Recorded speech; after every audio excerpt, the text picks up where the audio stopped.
Hello అండి, రాధారమణంకు మీకు స్వాగతం. బీరకాయతో ఏ రెసిపీ చేసినా ఎంచక్కా పొట్టుని పడేస్తుంటాం. అలా కాకుండా పొట్టుతో రోటీ పచ్చడి ట్రై చేసి చూడండి. ఇంకా బీరకాయ వండినప్పుడల్లా ఇది చేయకుండా ఉండలేరు.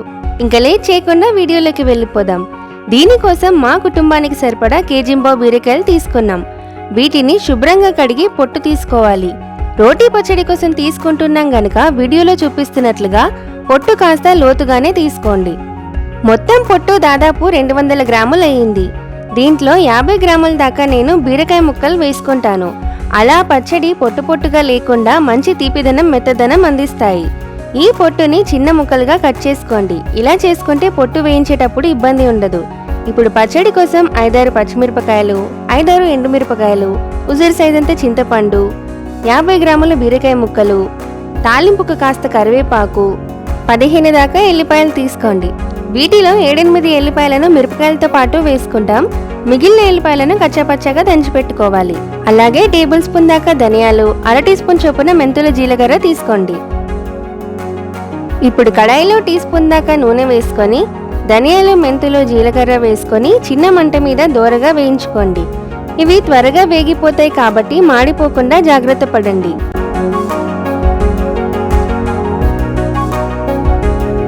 మరలా కడాయిలో 2 టేబుల్ స్పూన్ల దాకా నూనె వేసుకోండి. ఇందులో పచ్చిమిర్చి, ఎండుమిర్చి, ఎల్లిపాయలు వేసి కాస్త రంగు మారేదాకా వేయించుకోవాలి.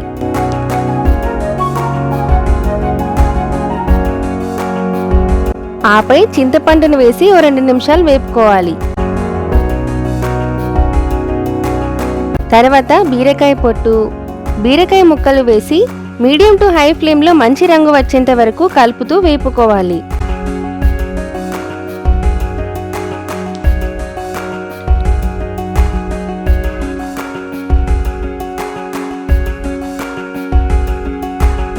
బీరకాయ పొట్టు వీడియోలో చూపిస్తున్నట్లుగా వేగితే సరిపోతుంది. ఇలా వేగటానికి మాకు దాదాపు 7-8 నిమిషాలు పట్టింది. అది పూర్తిగా చల్లారాక మిక్సీ జార్లోకి ట్రాన్స్ఫర్ చేసుకోండి. మీరు మొత్తంగా బీరకాయ ముక్కలతో పచ్చడి చేసుకున్నా కూడా దీనంత రుచిగా ఉండదు. పొట్టు వల్లే ఈ పచ్చడికి కమ్మదనం వస్తుంది. దాంట్లోనే ధనియాలు, మెంతులు, జీలకర్ర వేసుకోండి. అలాగే 2 టేబుల్ స్పూన్ల దాకా కారం, రుచికి సరిపడా ఉప్పు వేసి అవసరమైతే నీళ్ళు యాడ్ చేసుకుంటూ మెత్తగా రుబ్బుకోవాలి.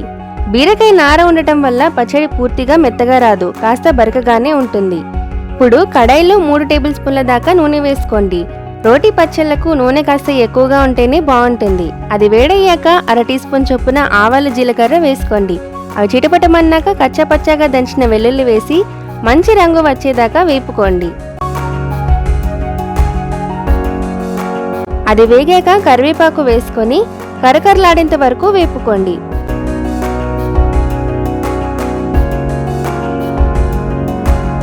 చివర్లో 1/2 టీ స్పూన్ పసుపు వేసుకొని దింపేసుకుంటే సరి.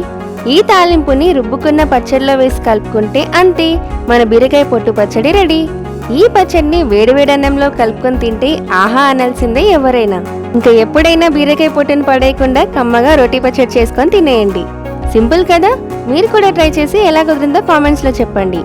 వీడియో నచ్చితే లైక్ చేయండి, షేర్ చేయండి. అలాగే ఛానల్ని సబ్స్క్రైబ్ చేయడం మాత్రం మర్చిపోకండి.